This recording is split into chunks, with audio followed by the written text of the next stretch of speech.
राधे राधे भक्तजनों, आज ये आप सुनेंगे माघ मास की पहला शुक्रवार व्रत कथा। जो भक्तजन सुनेंगे माँ संतोषी की पूरा व्रत कथा, उन पर माँ संतोषी करेगी अपना कृपा। माँ संतोषी की जय हो, माँ संतोषी की जय हो। राधे राधे भक्तजनों, अब आप सुनेंगे संतोषी माता व्रत। शुक्रवार को संतोषी माता का दिन भी होता है। इस दिन माँ संतोषी के व्रत और पूजा का भी विधान होता है। माँ संतोषी को माँ दुर्गा के सबसे शांत और कोमल रूपों में से एक माना जाता है। ऐसी मान्यता है कि माता संतोषी का सच्चे मन से व्रत रखने और उनकी पूजा करने से सभी मनोकामना पूरी होती है और व्यक्ति के सभी कष्ट दूर हो जाते हैं। लेकिन व्रत करने के पहले कुछ महत्वपूर्ण विधान है जिसका पालन किए बिना संतोषी माता का व्रत पूरा नहीं होता।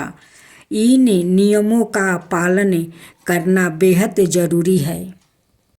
पौराणिक कथाओं के अनुसार माँ संतोषी पिता भगवान गणेश और माता रिद्धि सिद्धि है और धन धनाए और रत्नों से भरा परिवार होने के कारण इन्हें देवी संतोषी कहा जाता है।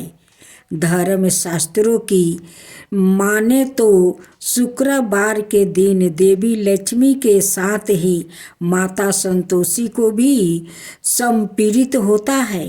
इसलिए इस दिन इनकी पूजा और व्रत को बेहद शुभ माना जाता है। संतोषी माता का व्रत 16 शुक्रवार तक करने से स्त्री पुरुष की सभी मनोकामना पूरी होती है, परीक्षा में सफलता मिलती है, व्यवसाय में लाभ होता है और घर में सुख समृद्धि भी आती है। विवाहित कन्या अगर संतोषी माता का व्रत करे तो माँ की कृपा से उन्हें सुयोग्य वर मिलता है। शुक्रवार को रखे जाने वाला माता संतोषी का व्रत शुक्ला पक्ष के प्रथम शुक्रवार से शुरू किया जाता है। सुख सौभाग्य की प्राप्ति के लिए माता संतोषी के 16 शुक्रवार तक व्रत किए जाने का विधान है। सूर्योदय से पहले उठकर घर की सफाई करें और स्नान आदि से पश्चात घर में किसी सुंदर पवित्र जगह पर माता संतोषी की प्रतिमा या चित्र स्थापित करें। माता संतोषी के सामने कलश रखें। कलश के ऊपर कटोरी में गुड़ और चना रखें। संतोषी माता के सामने घी का दीपक जलाएं। माता को रोली, अक्षत, फूल, नारियल, लाल वस्तु या चुनरी अर्पित करें। माता संतोषी को गुड़ चने का भोग लगाएं। संतोषी माता की जय बोलकर माता की गाथा आरंभ करें। गाथा पूरी होने पर आरती करें और प्रसाद का भोग लगाए। संतोषी माता का व्रत करने वाले स्त्री पुरुष को खट्टी चीज का सेवन और स्पर्श नहीं करना चाहिए। माता संतोषी को भोग लगाने वाला प्रसाद गुड़ और चने व्रती को भी खाने चाहिए। मानता है कि ऐसा करने से माता रानी की कृपा हमेशा बनी रहती है। अब संतोषी माता की व्रत कथा। एक बुढ़िया थी जिसके 7 बेटे थे। उनमें से 6 कमाते हैं और एक ना कमाने वाला है। वो बुढ़िया उन 6 को अच्छी रसोई बनाकर प्रेम से खिलाती है, पर 7वें को बाचा कुचा जूठन खिलाती है। परंतु वो भोला था और मन में कुछ भी विचार नहीं करता था। एक दिन वो अपनी पत्नी से बोला, देखो मेरी माता को मुझसे कितना प्रेम करती है। उसने कहा, वो तुम्हें सभी की जूठन खिलाती है, फिर भी तुम ऐसा कहते हो। अपनी पत्नी को बात विश्वास नहीं करता है। पत्नी कहती है, चाहे तो तुम समय आने पर देख सकते हो। एक दिन बहुत बड़ा त्योहार आया। बुढ़िया ने 7 प्रकार के भोजन और चूरमे के लड्डू बनाई। 7वां लड़का यह है, बात जांचने के लिए सिर दुखाने का बहाना करके पतला कपड़ा ओढ़ कर सो गया और देखने लगा। माँ ने उनको बहुत अच्छे आसनों पर बैठाया और 7 प्रकार के भोजन और लड्डू परोसे। वो उन्हें बड़े प्रेम से खिला रही है। जब वो छवों उठ गया तो माँ ने उनकी थालिया से जूठन इकट्ठी की और उनसे एक लड्डू बनाया। फिर वो 7वें लड़के से बोली, अरे रोटी खा ले। वो बोला, माँ मैं भोजन नहीं करूँगा, मैं तो परदेश जा रहा हूँ। माँ ने कहा, कल जाता है तो आज ही चला जा। वो घर से निकल गया। चलते समय उसे अपनी पत्नी की याद आई, जो गौशाले में कंधे थाप रही थी। वो बोला, हम परदेश को जा रहे हैं, आगे कुछ कल तुम रहियो संतोष धर्म में अपने पालन करियो। इस पर उसकी पत्नी बोली, जाओ पिया, आनंद से हमारी सोच हटाइए। राम भरोसे हम रहे, ईश्वर तुम्हें सहाय। देहु निशानी अपनी देख धरू मैं धीरे, सुधी हमारी ना बिसारियो, रखियो मन गंभीर। इस पर वो लड़का बोला, मेरे पास कुछ नहीं है, यह अंगूठी है, सो ले लो और मुझे भी अपनी कोई निशानी दे दो। वो बोली, मेरे पास क्या है, यह है गोबर भरे हाथ है। यह कहकर उसने उनकी पीठ पर गोबर भरे हाथ की थापा मार दी। वो लड़का चल दिया। चलते समय वो दूर देश में पहुंचा। वो एक व्यापारी की दुकान पर जाकर बोला, भाई मुझे नौकरी पर रख लो। व्यापारी को नौकर की ज़रूरत थी। अत बोला, तनख्वाह काम देख कर दूंगा, तुम रह जाओ। वो सवेरे 7 बजे से रात की 12 बजे तक नौकरी करने लगा। थोड़ी ही दिनों में सारा लेन देन और हिसाब किताबें करने लगा। सेठ के 7-8 नौकरे चाकरे खाने लगे। सेठ ने उसे 2-3 महीने में आधे मुनाफे का हिस्सेदार बना दिया।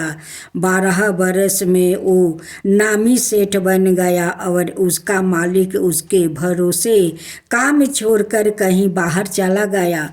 उधर उसकी औरत को सास और जेठनिया बड़ा कष्ट देने लगी। वो उसे लकड़ी लेने जंगल में भेजती, भूसी की रोटी देती, फूटे नारियल में पानी देती। वो बड़े कष्ट से जीवन बिताती थी। एक दिन जब वो लकड़ी लेने जा रही थी तो रास्ते में उसने कई औरतों को व्रत करते देखा। वो पूछने लगी, बहनों यह किसका व्रत है, कैसे करते हैं और इससे क्या फल मिलता है? तो एक स्त्री बोली, यह संतोषी माता का व्रत है, इसके करने से मनोवांछित फल मिलता है। इससे गरीबी, मन की चिंताएं, राज के मुकदमे, कलहे, रोग नष्ट होते हैं और संतान, सुख, धन, प्रसन्नता, शांति, मन पसंद वर मिले। वो बाहर गए हुए पति के दर्शन होते हैं। उसने उसे व्रत करने की विधि बता दी। उसने रास्ते में सारी लकड़ियाँ बेच दी, गुड़ और चना ले आई। उसने व्रत करने की तैयारी की। उसने सामने एक मंदिर देखा तो पूछने लगी, यह मंदिर किसका है? वो कहने लगे, यह संतोषी माता का मंदिर है। वो मंदिर में गई और माता के चरणों में लुटने लगी। वो दुखी होकर मिनती करने लगी, माँ, मैं अज्ञानी हूँ, मैं बहुत दुखी हूँ, मैं तुम्हारी शरण में हूँ, मेरा दुख दूर करो। माता को याद आ गई। एक शुक्रवार को उसके पति का पत्र आया और अगले शुक्रवार को पति का भेजा हुआ धन मिला। अब तो जेठ जेठानी और सास नाक से कुरा के कहने लगी, अब तो इसकी खातिर बढ़ जाएगी, यह बुलाने पर भी नहीं बोलेगी। वो बोली, पत्र आवे धन आवे तो सभी को अच्छा है। उसकी आंखों में आंसू आ गया। वो मंदिर में गई और माता के चरणों में गिरकर बोली, हे माँ, मैंने तुमसे पैसा कब मांगा था? मुझे तो अपना सुहाग चाहिए। मैं तो अपने स्वामी के दर्शन और सेवा करना मांगती हूँ। तब माता ने प्रसन्न होकर कहा, जा बेटी, तेरा पति आवेगा। वो बड़ी प्रसन्नता से घर गई और घर का काम काज करने लगी। उधर संतोषी माता ने उसके पति के सपने में घर जाने और पत्नी को याद दिलाई। उसने कहा, माँ, मैं कैसे जाऊँ? परदेश की बात है, लेन देन का कोई हिसाब नहीं है। माँ ने कहा, मेरी बात मान, सवेरे नहा धोआ कर मेरे नाम लेकर घी का दीपक जला कर दंडवत करके दुकान पर बैठना। देखते देखते सारा लेन देन साफ हो जाएगा, धन का ढेर लग जाएगा। सवेरे उसने अपने सपने की बात सभी से कही तो सभी दिल लगी उड़ाने लगे। वो कहने लगे कि कहीं सपने में सत्य होते हैं। पर एक बूढ़े ने कहा, भाई, जैसा माता ने कहा है वैसा ही करने में क्या डर है? उसने नहा धोआकर माता को दंडवत करके घी का दीपक जलाया और दुकान पर जाकर बैठ गया। थोड़ी देर ही में सारा लेन देन साफ हो गया, सारा माल बिक गया और धन का ढेर लग गया। वो प्रसन्न हुआ और घर के लिए गहने और सामान बेगरह खरीदने लगा। वो जल्दी ही घर को रवाना हो गया। उधर बेचारी उसकी पत्नी रोज लकड़ियाँ लेने जाती और रोज संतोषी माता की सेवा करती। उसने माता से पूछा, हे माँ, यह धूल कैसी उड़ रही है? माता ने कहा, तेरा पति आ रहा है, तू लकड़ियाँ के 3 बोझे बना ले, एक नदी के किनारे रख, एक यहाँ रख और तीसरा अपने सिर पर रख ले। तेरे पति के दिल में उस लकड़ी के गूठा को देखकर मोह पैदा होगा। जब वो यहाँ रुक कर नाश्ता पानी करके घर जाएगा तब तू लकड़ियाँ उठाकर घर जाना और चौखट के बीच में गूठर डालकर जोर जोर से 3 आवाज़ लगाना, सासू जी लकड़ियाँ का गूठा लो, भूसी की रोटी दो और नारियल के खोपड़ी में पानी दो। आज मेहमान कौन आया है? इसने माँ के चरणों छुआ और उसके कहे अनुसार सारा कार्य किया। वो तीसरा गूठर लेकर घर गई, चौके में डालकर कहने लगी, सासू जी लकड़ियाँ का गूठर लो, भूसी की रोटी दो, नारियल के खोपड़ी में पानी दो। आज मेहमान कौन आया है? यह सुनकर सास बाहर आकर कपट भरे वचनों से उसके दिए हुए कष्टों को लगी कहने लगी, बेटी, तेरा पति आया है, आ मीठा भात और भोजन कर और गहने कपड़े पहन।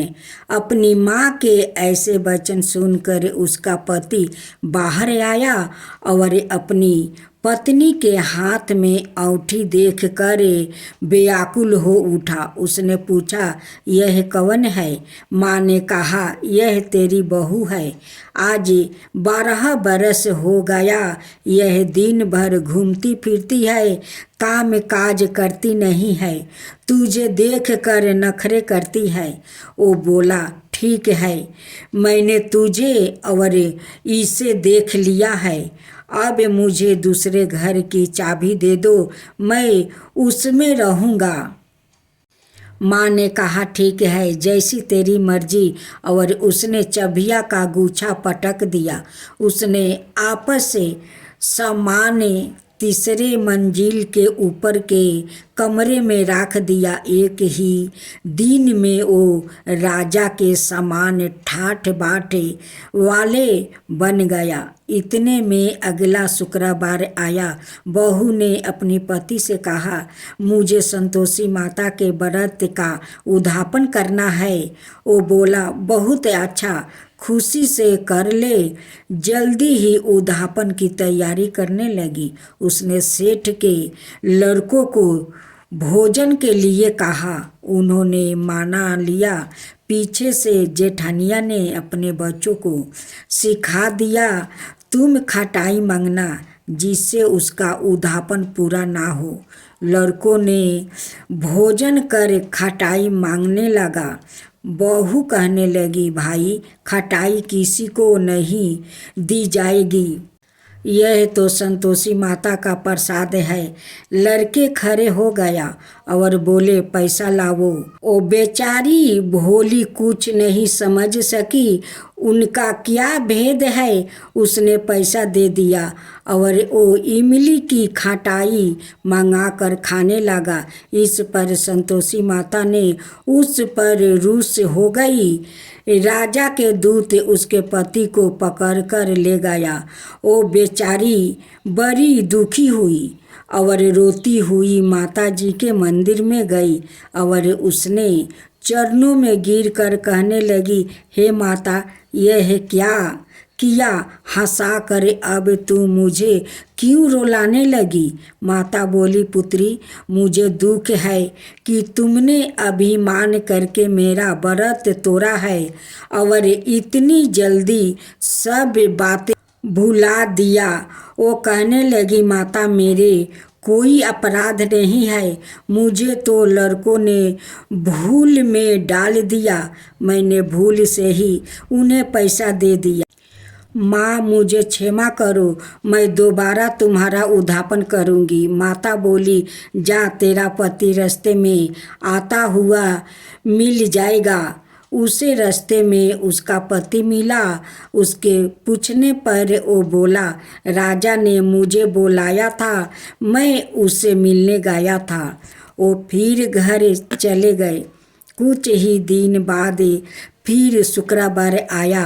दोबारा पति की आज्ञा से उद्यापन करने लगी। उसने फिर जेठ को लड़कों को बुला दिया। जेठानियों ने फिर वही बात सिखा दी। लड़के भोजन की बात पर फिर खटाई मांगने लगा। उसने कहा, खटाई कुछ भी नहीं मिलेगी, आना हो तो आओ। यह कहकर वो ब्राह्मणों के लड़कों को बुलाकर भोजन कराने लगी। यथाशक्ति उसने उन्हें दक्षिणा दी। संतोषी माता उस पर बड़ी प्रसन्न हुई। माता की कृपा से 9 मास में उनके एक चंद्रमा के समान सुंदर पुत्रा हुआ। अपने पुत्रा को लेकर वो रोजाना मंदिर जाने लगी। एक दिन संतोषी माता ने सोचा कि यह रोज यहाँ आती है, आज मैं इसके घर चलूँ, इसका संसार देखूँ। यह सोचकर उसने एक भयानक रूप बनाई। मुख पर माखी भिनभिना रही थी। इसी सूरत में वो उसके घर गई। चौखट में पाँव रखते ही उसकी सास बोली, देखो कोई डाइन आ रही है, इसे भगाओ नहीं तो किसी को खा जाएगी। लड़के भाग कर खिड़की बंद करने लगे। 7वें लड़के की बहू खिड़की से देख रही थी। वो ही से चिल्लाने लगी, आज मेरी माता मेरी ही घर आई है। यह कहकर उसने बच्चों को दूध पिलाने से हटाया। इतने में सास बोली, पगली किसे देख कर उतावली हुई है, बच्चों को पटक दिया है। इतने में संतोषी माता के परिताप से वहाँ लड़के ही लड़के नजर आने लगे। बहू बोली, सासू जी मैं जिसका व्रत करती हूँ यह वही संतोषी माता है। यह कहकर उसने सारी खिड़कियाँ खोल दिया। सबने संतोषी माता के चरण पकड़ लिया और विनती करने लगे, हे माता हम मूर्ख है, अज्ञानी है, पापनी है। तुम्हारे व्रत की विधि हम नहीं जानती। तुम्हारा व्रत भंग कर हमने बहुत बड़ा अपराध किया है। हे जगत माता आप हमारा अपराध क्षमा करो। इस पर माता उन पर प्रसन्न हुई। बहू को जैसा फल दिया वैसा माता सबको देना।